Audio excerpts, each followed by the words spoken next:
Welcome, everybody. This is Leighton's Loft, our weekly podcast here with my compadre Lou. You can find us every Wednesday at 4:30 p.m. Eastern Time, where we talk about baseball cards, being an entrepreneur, being a dad, life in general, and of course, sadly, being a Jets fan.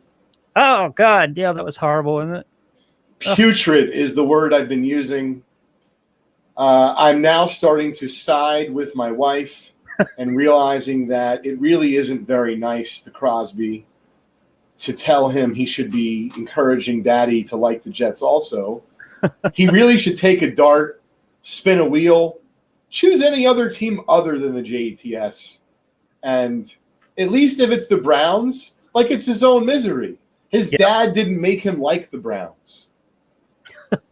I'm going to go against you on that, though, because I grew up, the Patriots were never good when I grew up, and I was a season ticket holder for 18 years, and we had a few good years in there, but they were always a bad team, and I wouldn't trade it for anything, and it's going to happen with the Jets. It's going to happen eventually, right? It's more like it's been happening. It's when it's going to stop, but I hear you, Lou. I do. I'm trying to be positive. I normally am. It's just this past week, man, I was so excited. I've been working so hard. And so this was like my little snippet of a break. Yep. And I'm like, are you kidding me? I'm giving my time, my break to this disgustingness. Yeah. And of course, even though I have Red Zone, I'm like, I really should be watching the Jets. And it's just torture. It's okay to have a second team, by the way. Yeah, well, as long as the second team is in the other conference. Yeah, especially if it's the NFL, you don't want one in the same division. My second team, and I've loved this team for a long time, is the Saints. I love the Saints, so they're kind of my second team. Well, I think it's more than acceptable, and to be honest, it might be the cure I'm looking for. So yeah, I'm not going to do that, but maybe Crosby will, Ken. So good afternoon, everybody. What's up, Donald, Todd, Brad, Gus, EJ, David, the rest of the gang here on Leighton's Loft. Right? You don't go from the Mets to the Yankees. You don't go from the Jets to the Giants, right? That thing doesn't happen in New York. No, it's not going to happen. I might go to the Vikings. Like my mom is still obsessed with the color purple. So, growing up, I did have a Viking starter jacket for a couple of years. And to be fair, I remember Anthony Carter. The Vikings made a playoff run when I was a real young kid.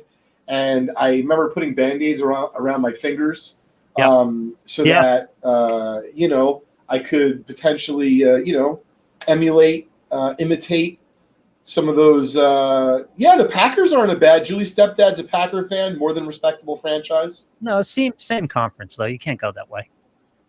Yeah. No, I'm sorry, different conference. I'm thinking Giants. For the Jets, it's okay. Packers for the Giants, it would not be. Except you got to root for Aaron Rodgers, which I can't get into.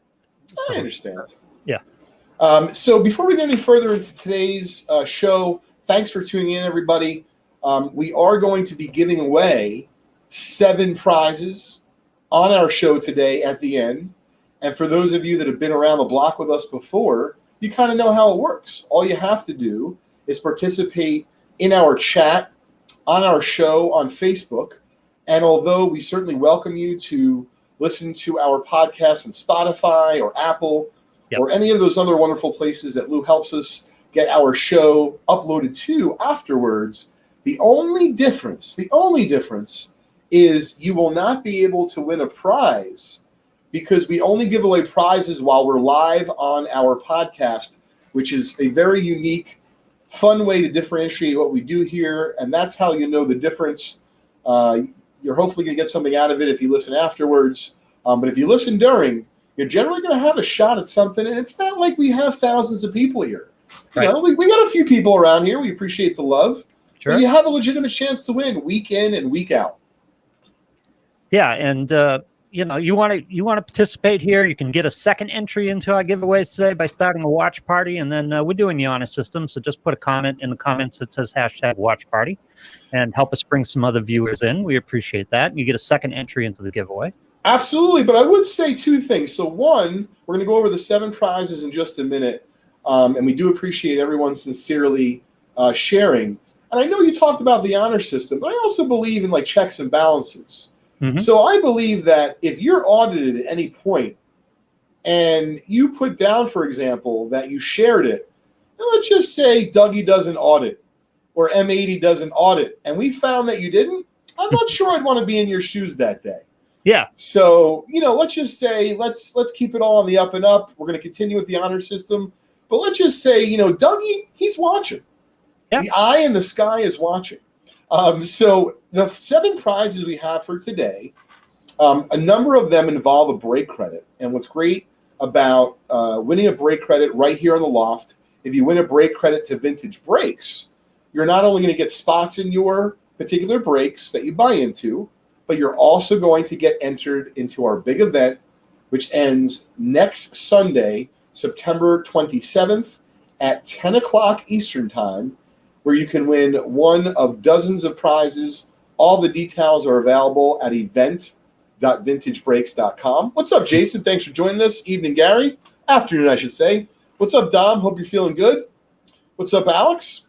So, Lou, without further ado, the 7 prizes are a $50 brake credit, a $25 brake credit, a spot in our 1979 O-Pee-Chee hockey set brake, a spot in our 1969 Topps baseball set brake. Nice. And 3 $10 brake credits. And I had a different, incentive, Lou, this week if we hit 100 viewers. Yep. What's up, Danny? So if we hit 100 live viewers during the Loft, and we've hit, about 70 something so far, Lou? Yeah, we've been reaching into the 70s. Yeah. Yeah, no, we appreciate all the hobby love. So if we hit 100 today live on our show, we're going to give away an 8th prize. And what that prize is, Lou, we call it our $500 super high roller bonus, where there is a limited amount of spots, and the only way to get a spot and win this W512 Babe Ruth graded SGC 1.5 that's worth about $1,000 is one of 2 ways. You either spend $500 on spots at vintagebrakes.com and you get 1 entry, right? Or on occasion, we give them away. And what's really interesting, going to the website right now, this is a limited amount of spots. So I think we started off with 150 entries. We are down to 37. So, Lou, it's not like we're giving away an infinite amount of entries. You're going to get one of the 150 entries and a chance to win a $1,000 Babe Ruth if we hit 100 live viewers today. So I thought that was a pretty cool, extra add-on. That's a very good extra add-on. I like it. Little extra juice to get us going. So speaking of which, I heard that terminology used during the Denver Clipper game. And I know you're not a big fan of the NBA, Lou. No. But the Clippers... My Celtics kind of choked on it last night, though. Yeah, well, I'm a Celtics fan, as you know, growing up. And the Celts had it. They lost it. It looks like they had it again. And then Bam took it away. It's a long series. I was really hoping they would get that game because I think the Heat are going to be nasty. And would not shock me if the Heat won, so I'm obviously pulling for the Celts. But as far as the Clippers go, they had no juice. Forget about, like I heard on the news today, right? I was driving around doing a couple of things, sports talk radio. It's one thing if you lose. Right. But I heard that I think Steve Ballmer's the owner of the Clips. To go out like that and, if Kawhi and Paul George don't score, let's say more than 20 points apiece, you can still win. But you need to have the utmost energy and so-called juice, especially in a Game 7. And it just goes to show everyone on paper thought the Clippers were a better team. Do you think it strikes me, and again, I'm not the biggest NBA guy. It's at least my 4th sport. No, it's at least my 5th sport. I'm not the biggest NBA guy, but the NBA has the biggest home advantage in sports. The top-seeded teams usually win more than in other sports. And it seems to me that this whole bubble situation and no fans in the stands could adversely affect NBA teams more than any other team. It's like you have to have that self-generated juice, as you called it. You have to be able to whip up some urgency and intensity, and it seems like some teams can do it better than others. Very much so. And then also, as from a betting standpoint, there's no doubt in my mind that there's been the great equilibrium in that there is no home court real advantage. And so if you are looking and you had a good feeling about a dog or any of the underdogs in a particular game or for a series, this was the year to bet it. So, of course, last night, I say it like I was fortunate enough that I did bet Denver. If I showed you how much I bet on screen, the money line, I'm embarrassed to say how low it was. It was literally like $11. I don't bet a lot of money. Right. I bet to have fun. Just for some. Yeah, it wasn't exactly. And I know if I start betting, $500,000, like we got a problem, Houston. You know what I mean? Yep. So anyway, I was thrilled to have won it and got my, I'm above. I'm in the profit now. So now, of course, I'm planning. I told Jules. So I have, if the Celtics win the title, I win about $750 because I put a future bet down on the Celtics. A while ago. I'm a Celtics fan, so it wasn't like I had any particular foresight. I just thought them, and I did put money down on Dallas, so obviously I lost on that. But it's pretty wild. I know some people that have been doing quite well that are a little bit less risk averse than myself with betting, and they've kind of said and had a similar conclusion that you did, which is what you and I were just discussing about the NBA, the bubble, and even last night, like Denver was almost a 3-1 dog. It was a little bit less than that, but the reality of it was like people weren't shocked today. I mean, yes, they were. They were more shocked about the way in which the Clippers lost as opposed to them losing. But that's my point, Lou. Like I just thought there was value in like someone's got to win, and it's not like I'm choosing randomly. Like they're one of the two teams playing, and Denver looked like they had some fight in them. So. You could have made some money last night betting Denver. A special shout out to Darren Ravel and the Action Network. I'm not sure if he had any action on it, but I'm sure he did.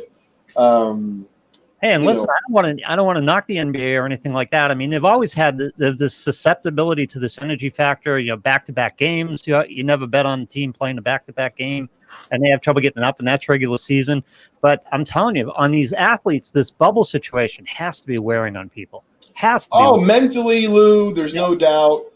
You're not going for the same kind of runs that you're normally accustomed to, or the same kind of breakfast maybe that you were. Everyone's off, so I do think the Heat can legitimately win the title. I hope they don't get past the Celtics, of course. Yep. I did want to have a news flash, as Jason did allude to earlier. I was going to mention it's on my notes for today, that the National is not coming to Cleveland in 2022, but it's not because of what you think.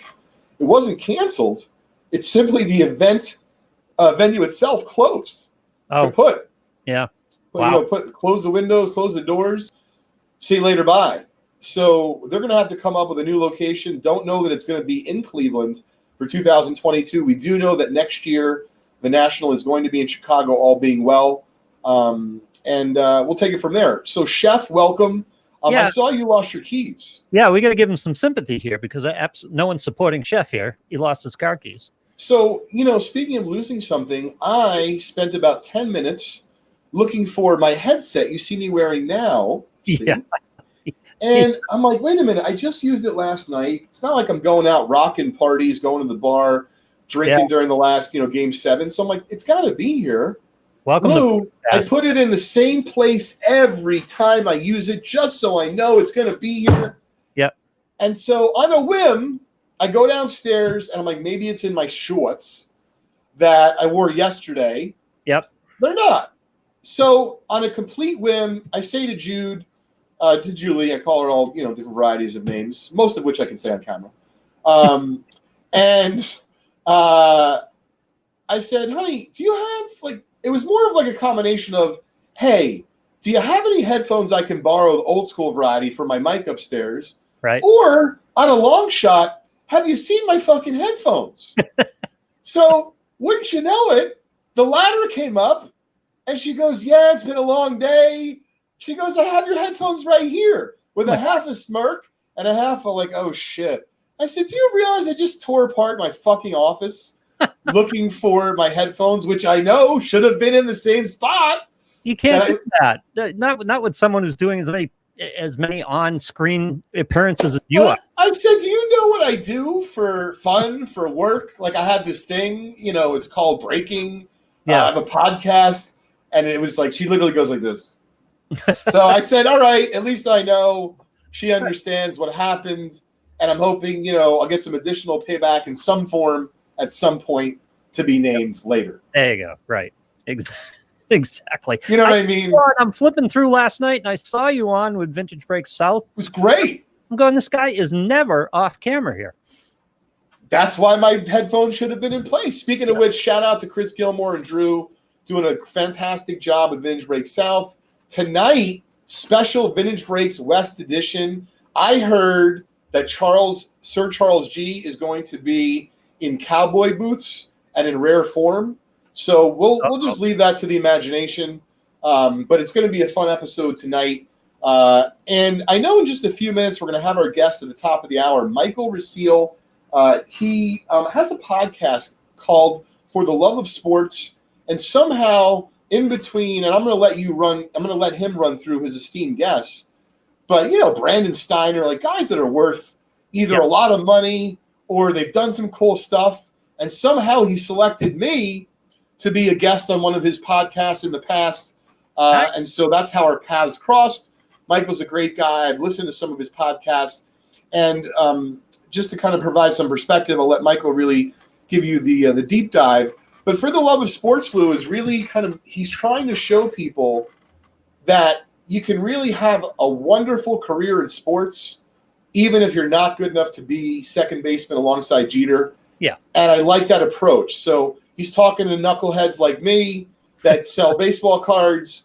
He's talking to guys like Brandon Steiner. He's talking to people that used to work at ESPN as reporters or in programming. Yep. And so, yeah, Dougie, if that's the case, Vintage Breaks West is going to be canceled very soon.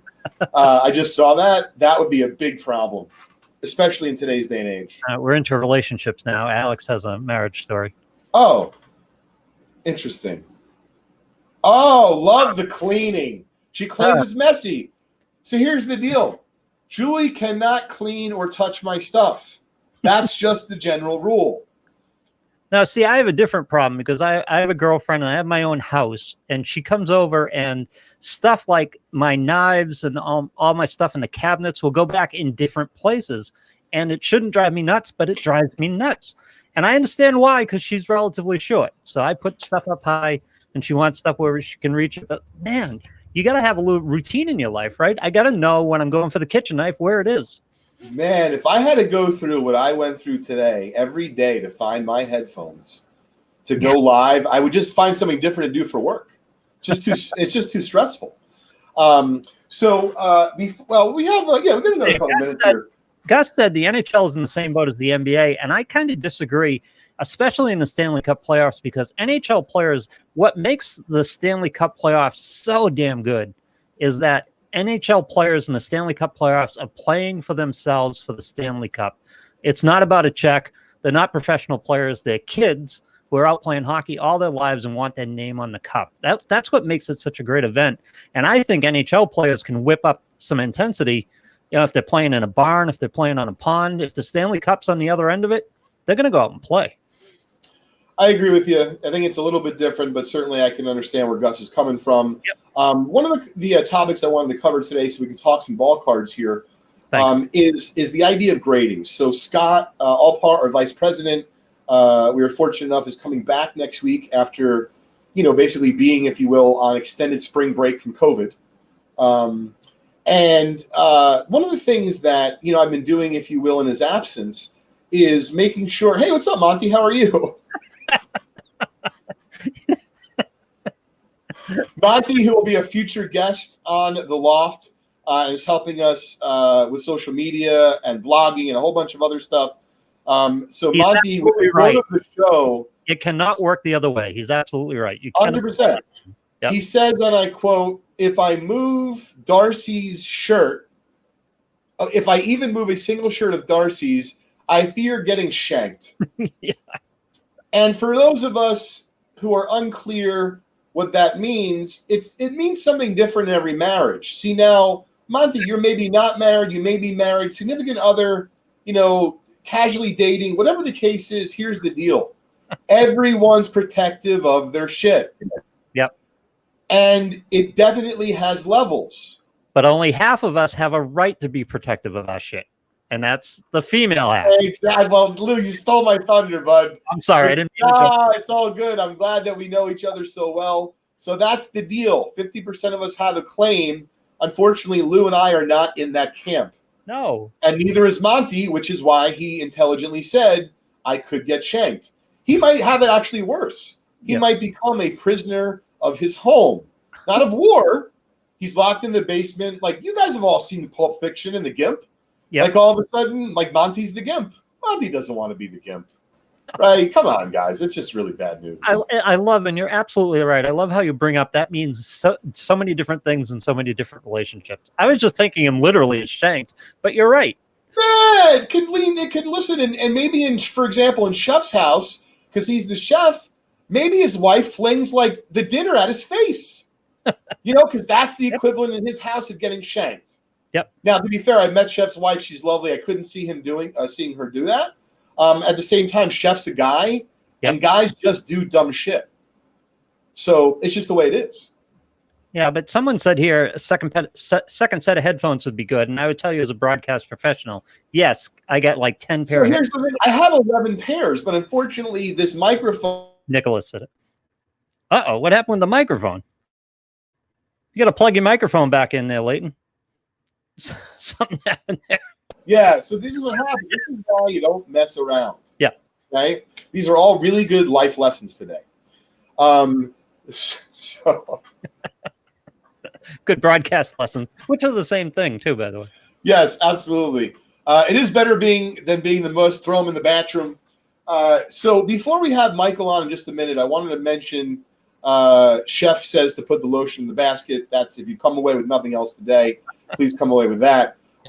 So Lou, interesting. I was looking at cards I'm sending into PSA for grading. Right. And I would encourage everyone. I didn't used to do this, but between costs of grading, between the length of time it takes to get your cards back, and that markets have already changed maybe from the last time that you've graded something or not. What I encourage you to do is, at the very least, know the grade you're looking for from the decade. So I made a little note over here, but I don't remember what it said. So effectively, from the 60s, barring a Hall of Famer or a major rookie, unless it's a toughie, you're kind of going for 8 and higher. And even an 8 and higher in the 60s, you maybe not make any money, but in general, it's okay. So now in the 70s, Lou, once again, this is barring any major Hall of Famer or rookie, you really want to grade cards that are 9 and higher. And with modern cards, I would say from the 80s per se, but 80s on up, depending on the time period. Of course, there's exceptions, right? LeBron rookies, you want an 8, who gives a shit, it's fine. But in terms of the modern stuff, you really want to grade cards that you're going to try to achieve a grade of 10. And what I would say is, look up what a 9's worth. And the reason why I'd say that is, and I had this as an example, it happened the other day. Right. Let's say you have 5 cards, it's the same one. And you have 3 or 4 of them that look like 10s, and 1 or 2 that, Lou, like they might 9. Well, I could tell you that after doing my research, the 10 was worth, let's say, a few $100. I'm like, oh, I'm definitely grading all the ones that could 10. Right. And the 9, even though it wasn't worth a ton, because it was like a $20-ish 9, I decided to send in all 5 cards. Versus when I did that same example later and I had 4 of the same of another card, it was, let's say, $100 10, but literally it was like a $10 9. Right. So my point was, like, why would I grade a 9? I could just go buy one. Sure. And by the time of grading costs, shipping, etc., you're literally going to have a cheaper price just buying a 9. So what I'm saying is, you may not be a card expert, but you have a rough idea of the grade you're going for. So think about the economics before you submit your cards. And if those economics present themselves the way I just suggested, and a 9 is like, all right, I'm going to break even, Lou, I'm going to make a few bucks. Great, so send in the cards. Even if you don't get a 10 on all of them, you get a couple of 9s, you're still going to be a little bit ahead of the game. But if you're going to break even or lose on every 9 you get, my advice is to sharpen up that group and maybe only send in the 2 best cards, because you don't want to be losing money on 9s after waiting months. If I heard you correctly, though, you said if the 9 comes in at about $20, it's okay, go ahead and grade it. That doesn't seem like a margin to me. No, listen, it's not a margin. Understand, Lou, I'm more talking from the standpoint of not someone who's grading tons of shit like us, right? It's more of, hey, you know what? You love cards, right? You're not looking to lose. You don't mind if you only make a few shekels. It's a side thing. That's kind of where I'm coming from. So I'm not, because I don't want to come off and say, hey, because for me, to be honest, I only would grade a card if it's like $35, $40. But that's different for me. We do Right. this, the X's and the O's, and we want to make sure that there's, some green, some profit on the other side of it. But I was just saying that as an individual user, I wouldn't sweat it there at the $20. But if you're thinking $9s or $10, I use 10 times magnification. I use a little loop.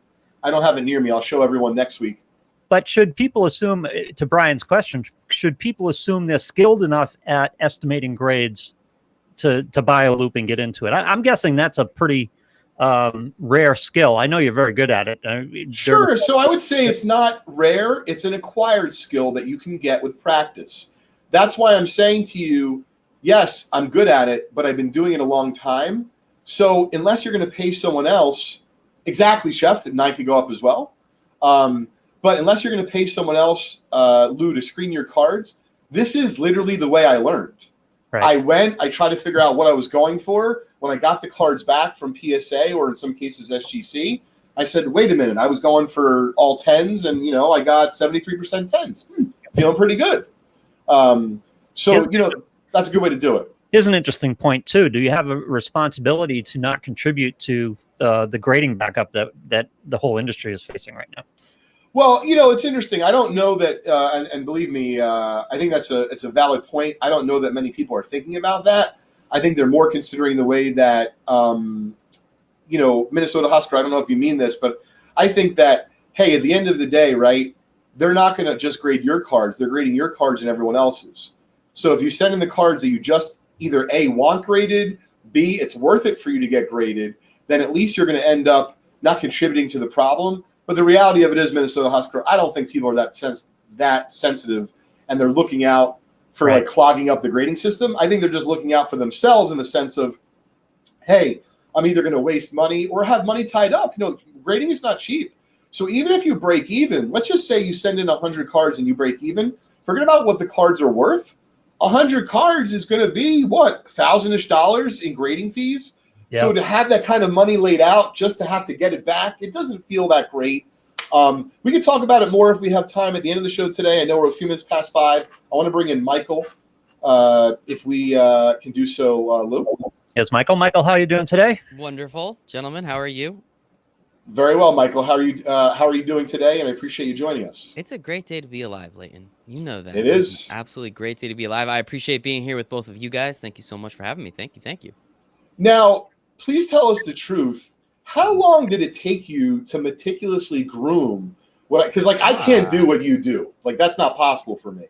But you got a lot of action there. Yes. With, it looks just very, is that 15 minutes a day? Is that 2 minutes? Please tell us. So a couple things. So one, I'm a huge fan of my mustache. I won't lie to you. I won't lie to my wife. I won't lie to anybody about it. If I could have a mustache every day of my life, I think I'd be just a little bit happier. But unfortunately, my newlywed wife doesn't appreciate that. So I do have to go with I get to go with the whole beard. So I take that back. But I think for my bachelor party in the middle-ish of July, I asked all my friends to come out to the Poconos with me and only have mustaches. So it was just a bunch of dudes in the Poconos drinking beer, grilling meats, playing volleyball, all in mustaches. It looked as ridiculous as it sounds. Yeah. I then obviously had to shave after that. And the beard took me since the middle of July. I've been rolling with this. And right before the wedding, which I got married, I guess 2 Sundays ago, actually went and got it nice trimmed up. So this is the nicest it's ever going to look for the rest of my life.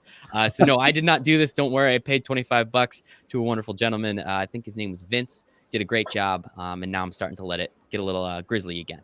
Yep. Shout out to Vince. Yeah, and congratulations on the wedding. Thank you. Appreciate that. So far, so good. Nothing's changed, so that's what we're hoping. Do you get to move your wife's stuff around, and does she get to move your stuff around? On the show.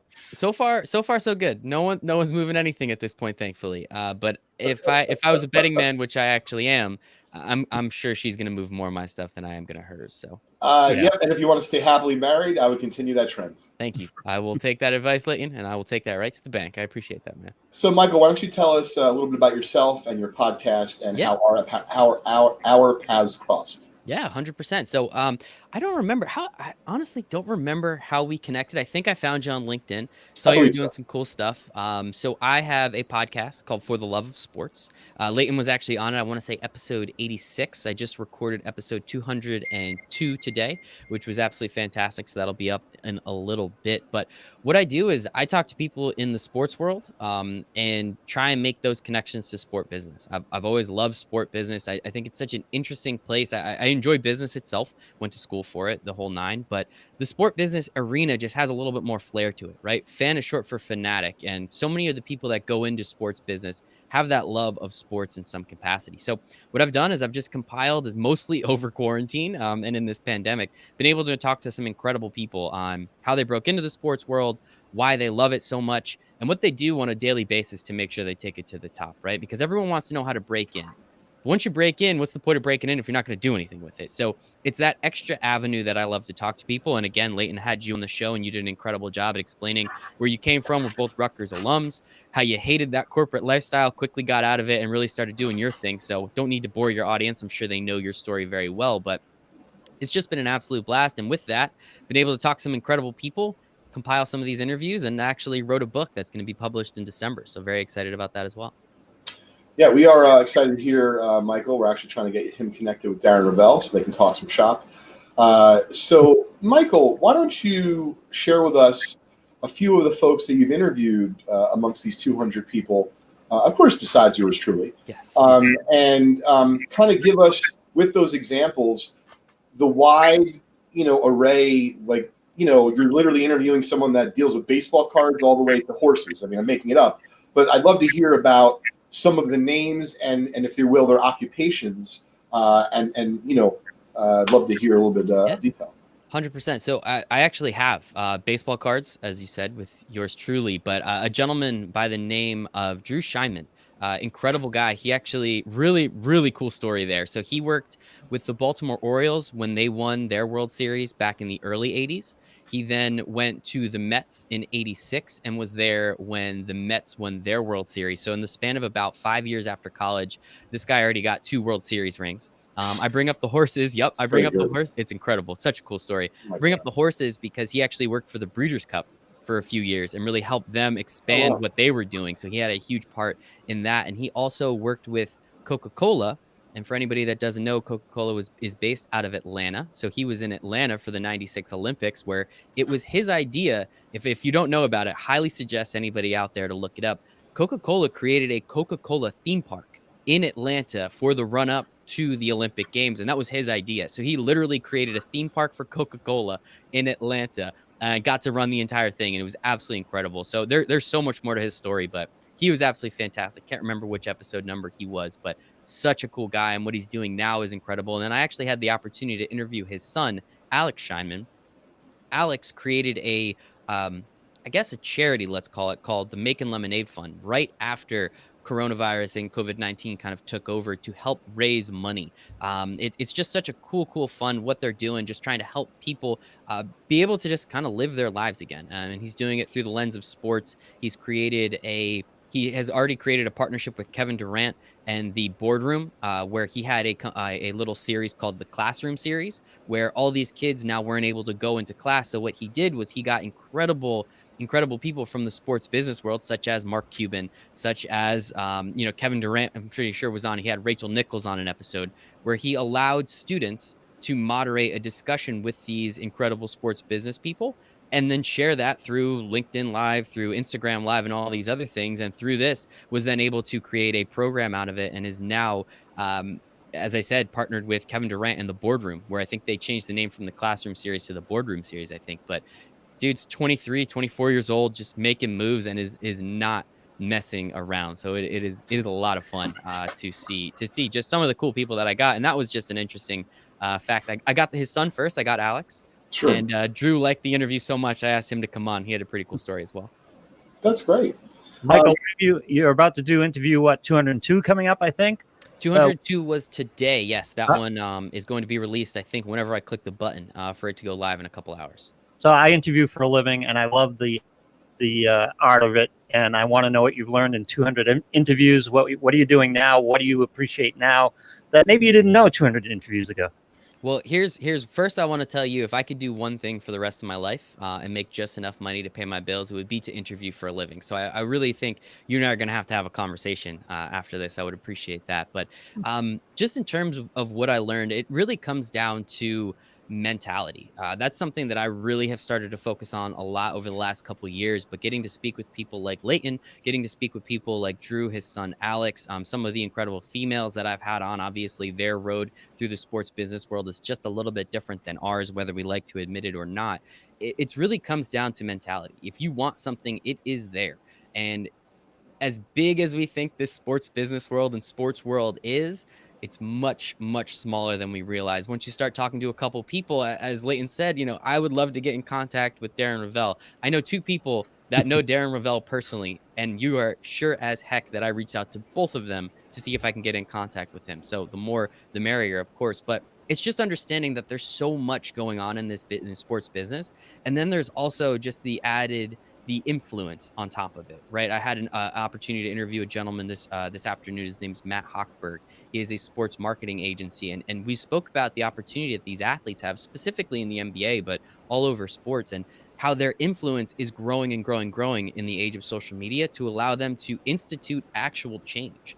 Right? We saw what the Milwaukee Bucks did. They said, "No, we're not going to play today. Give us a loss. We don't care. We're going to win the series anyway." I know they didn't quite state it like that, but they then were able to really go out and find ways to institute change. So now within 24 to 48 hours after they did that, all NBA teams now allow their stadiums to either allow voter registration, to allow people to vote there. It's just been absolutely incredible to see that aspect of it too, getting to speak with people that are in direct contact with these athletes. But it is just so much fun getting to share stories, have conversations, the wisdom, the experiences, the stories that come with it. I'm from an Italian household, as you can tell. I'm talking with my hands a lot. And it comes down to my grandpa telling me the same story 8 to 9 different ways every Sunday for dinner, is where I kind of enjoyed those conversations and storytelling aspects, and just kind of now have them on a daily basis to share with others.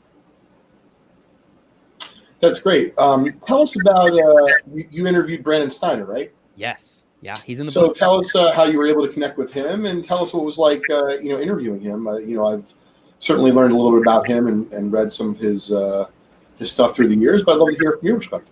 Yeah, Brandon is a cool guy. So I've interviewed him twice now, thankfully, and I'm actually on a SiriusXM radio show on Sunday nights. Now with football season, it got moved around a little bit, but Brandon would come on as a regular guest on a weekly basis. So I get to chat with him every week. And just, again, it comes down to his mentality, the way he's thought about it, what he's done, and how he's gotten to where he's gotten to.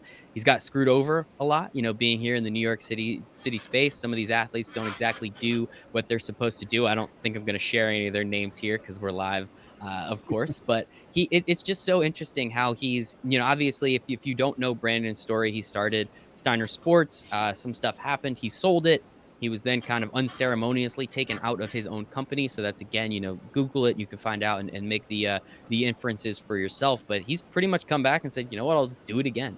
So now he's trying to build up the Steiner agency again, and he's come out with Collectible Exchange, which obviously I'm sure you're very familiar with memorabilia and within sports. And now with Collectible Exchange and the Steiner agency, he's trying to take both of those and, again, use them for change agents of good, where he's pairing up with charities. He's pairing up with opportunities within New York and the surrounding area to actually institute change, right? I learned from him, there's so many companies that just want to slap their logo on the side of a trash can in New York and say, hey, look, we're cleaning up the community.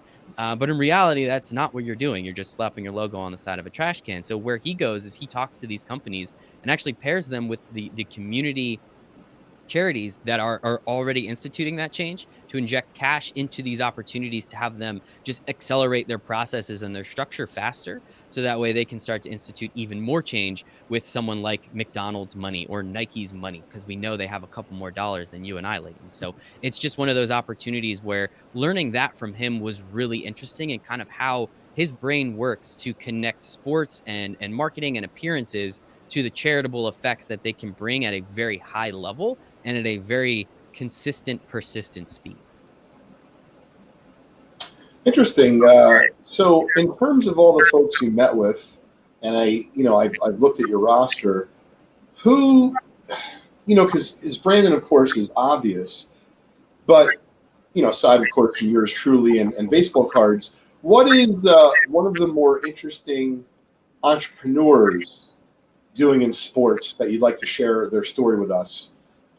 Because I feel like for me personally, and doing this podcast every week on Wednesdays at 4:30, Michael, we really do talk about baseball cards, talk about being a dad.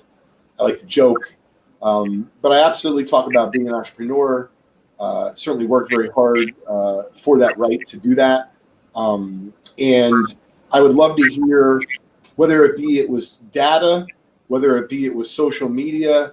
I'd love to hear from one of your couple hundred interviews that you've done with For the Love of Sports, your podcast.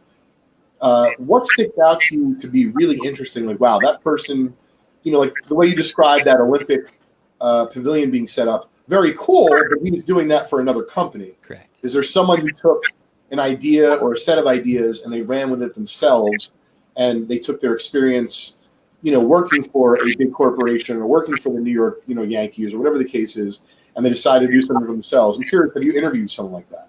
Oh yeah, many people. A lot of the people I always try and get business owners because just a little tricks of the trade. They always say yes. So because they're always trying to promote their own businesses, right? So any opportunity they have, I'll be honest, I don't get in front of thousands of people every week, but at the opportunity to get them in front of more and more people just to spread their word has been easy. So that's one trick I'd like to share with everybody. But one that was absolutely fantastic and was one of the first ones that I ever did actually was with a gentleman named Adam White from Front Office Sports. So anybody out there, if you're listening to this, if you're seeing this currently, just go to frontofficesports.com, sign up for their newsletter. It is absolutely fantastic. 7:30 every morning. They send you the best sports business news right to your email inbox. And it's absolutely fantastic, super digestible, very easy to read. They have people like Darren Ravella in there all the time, kind of quoting some of his stories because it's all about sports business. So I think Adam White was incredible because he actually started this business right in college. But really the reason why he did it was he was starting to have these investigative interviews, in college, just trying to find ways. Well, how do I get a job? What should I do? Just kind of talking to people in the sports business world, and decided, hey, I'm talking to all these people. I'm writing all this down. I can just kind of simply put it in blog post form, put it up on the internet. Just let people know about it, let them read it, kind of just as a place to house all this information. He then started getting a little bit of traction to the blog and getting a little bit more interest and insight, and eventually was able to turn his just kind of simple interviews in college into now this incredible company and this incredible sports media site. They've been seeded. I don't want to quote, I don't remember how much, if they went to Series A or not, but they have a board of directors. They have some incredible people on their team, and they've started to gain some very reputable reporting in the sports business industry. A gentleman named Michael McCarthy or Michael McCartney. I apologize. I can't remember exactly which one it is, but they do some amazing stuff. And Adam literally started this out of his dorm room as just a way to put his information. He was doing all the work anyway. It's really not that hard to copy paste, put it into a blog. And, 18 months after, serving mimosas down in, University of Miami, because it is all about the U down there. He then eventually came up here, brought his team with him. They've started the business, and now they are just humming along, doing some incredible stuff. And absolutely love his story, what he's done. Him and his co-founder Russ Wild as well. They're doing some very, very cool stuff. So I suggest everybody go check that out because it is an incredible newsletter and just incredible news source as well. Great, and that's frontofficesports.com. Correct. Yes. Very cool. I appreciate you sharing that little bit with us. Absolutely. So when did you decide that you were going to make a run at trying to just produce content as the way of earning revenue? Yeah, I mean, well, let's keep crossing your fingers for me because I haven't quite made it that far yet, but we're doing everything we can. I promise you that. So it's honestly, it hasn't been that long. I mean, I've been podcasting for a couple years now. This show in particular started in January, and thankfully, with what's happened, I mean, thankfully might not be the best word, but I like to take advantage of any situation I can, whether it's good or bad. I'm sure I'm not the only person to say I really wish none of this happened, considering COVID and the pandemic. But if it happened, we're going to roll with it, right? We have to roll with the punches. So what I was able to do is, just start reaching out to everybody in my network that had anything to do with sports. I wanted to talk to them and ask them questions. I personally believe everybody has a story. It's my job to just ask them questions and let them know about it. So what I was able to do is just continue to do this. And the more I did it, the more I loved it. And then I just kept doing it more and more and more and more. And we're finally at the point where I do believe there is an opportunity in the space to get those stories out there. I think we're looking for a lot more positivity. I think we are looking for more just genuinely good, authentic people telling their story. And I also believe with how the sports business industry is set up, unless you go to school for sports management, and even if you do, you're pretty much told, are you going into ticket sales? Are you going into events? Or are you going to try and be an analytical guy in a baseball team, right? Like it's very, you don't want those first two. You just assume there are no other jobs out there. But the reason why, again, I have this show is I get to talk to people in all these different companies and all these startups, entrepreneurs doing all these different things and helping others essentially understand that there is so much to do in the sports business world. And that's why I then decided I wanted to write the book as well. Current title, I think, is Winning in Sports Business. I'm confident that's going to change, but I'll let my editors figure that one out. But it's just the understanding to help others really just figure out what you want to do, because sports business, the sports industry is just an industry, right? You want to be a financial advisor, you can be a financial advisor in sports. You want to be an accountant, go be an accountant for the Mets. Hopefully, there's no more Madoff scandals we have to worry about, right? So it's just understanding that you can literally do anything through the lens of sports, through the lens of that fan, and add that passion into it. Because I know so many people that wake up every day and hate their job, but I'm sure they would like it just a little bit more if it was for the team they liked or the league they liked or something that they were a little more passionate about. So that's just kind of where I've been trying to inspire others. And as I said, just spread a little extra positivity around along the way. Yeah, that's something that would have come in handy in college, because I remember looking into, going to Rutgers, going to the business school, and I wouldn't say feeling pigeonholed, but I was trying a lot of different jobs, Michael. I was, cold calling for Corning D. Litter. I worked at Johnson & Johnson. I bought and sold baseball cards. But yet, there was really kind of the way you're describing, like when I ask people, hey, what can I do in sports? They're like, well, you go work for the New York Yankees and make no money. You could try to be a sports agent, but you probably should go to law school. It was very defined, very few ways to, of course, yes, you could have been a reporter, but, once again, it seemed very rigid versus, where we are today. And not to sound like an old man, but I graduated in 2000, or now in 2020. And so, lots changed in the last 20 years. But it's nice that you are, spreading the word about something that I personally, Michael, would have loved to hear in 1998 or 2000 to know, wow, like, who's this guy, Brandon Steiner? Or, who's this guy who took a dorm room idea about sports and, no pressure, you took the love of, and the passion of something and, went off to run with it and develop it. So I think that's really fascinating. Michael, we have just a minute or two left here. I wanted to have you share with everybody, as we were discussing the idea that I shared with you about the book that I'm considering. Forget about what the idea is, but I'd like you to share the advice you gave me when it comes to writing something that you're just doing, for fun, for passion. You want to be proud of it, but the way you were describing to me how you want to somehow connect yourself to it, I think would be great to hear. Because I'm sure everyone out there, whether it be Dom who loves fishing, or Chef who, pretty obvious to say, loves food and made a career of it, or Lou, maybe he wants to write a book about bourbon. You like bourbon so much. I've done my book writing. I'm done. Yeah. So the point is I'd love for you to just share, a nugget or two of the info that you gave me, for our audience. Yeah, 100%. So it is 2020, as you said, and we're not career author is a very difficult thing to come by unless you're, Janet Ivanovich writing, 15 books that my mom's going to read over and over and over again. It's going to be difficult to be a career author. It really doesn't happen too much anymore. So really the whole goal behind writing the book for me personally, and I'm pretty sure this is the information that that I shared with you, is you're utilizing it to be able to tell your story. You're utilizing it to tell other people's story. And really the important part is it elevates you, right? You're now the expert on the subject matter. I went and I interviewed Brandon Steiner. I interviewed David Meltzer. I interviewed Adam White. So do I have their story? No, But was I able to take the nuggets from their story, compile it in a easy to read way so people like you could read that, take that information, utilize it? Absolutely, that was the goal. So it's less about writing the book to become a millionaire. It's more about writing the book to then get on stage and talk places. It's more about writing the book to create the relationships with just the people inside the book, honestly, right? I never thought I was going to have a relationship with Brandon Steiner or Chad Millman from the Action Network or Mark Simon, formerly of Baseball Tonight on ESPN. I was just messaging Mark Simon the other day, talking to him about, one of the interviews I just did on the podcast because it was someone he used to work with back in the day. So it's creating those relationships and those relationships that come after it. And in all honesty, I love helping people. It's one of my greatest traits. It's one of my biggest downfalls is I always love to help people a little too much sometimes. And I think this is a great way to do it, right? I love interviewing people. So I got that out of the way. Writing is not my strong suit. As I said, we have editors to take care of all of that, thankfully. I write like I talk. So as you can tell, it's just a lot of run-on sentences at this point. But it's understanding that it's what comes with the book. Call yourself an author. I think it's pretty cool. I'm not super egotistical. So I'll use it, but whatever. It's kind of interesting. It's really the relationships that come with it. And then it's the opportunities that come with it because people will view you as the expert. People will view you in a higher light because, hey, it's hard to write a book. 40,000 words is a lot of words. And everybody that I've shared the idea with saying, hey, I wrote the book, I did this, thank you so much for helping me.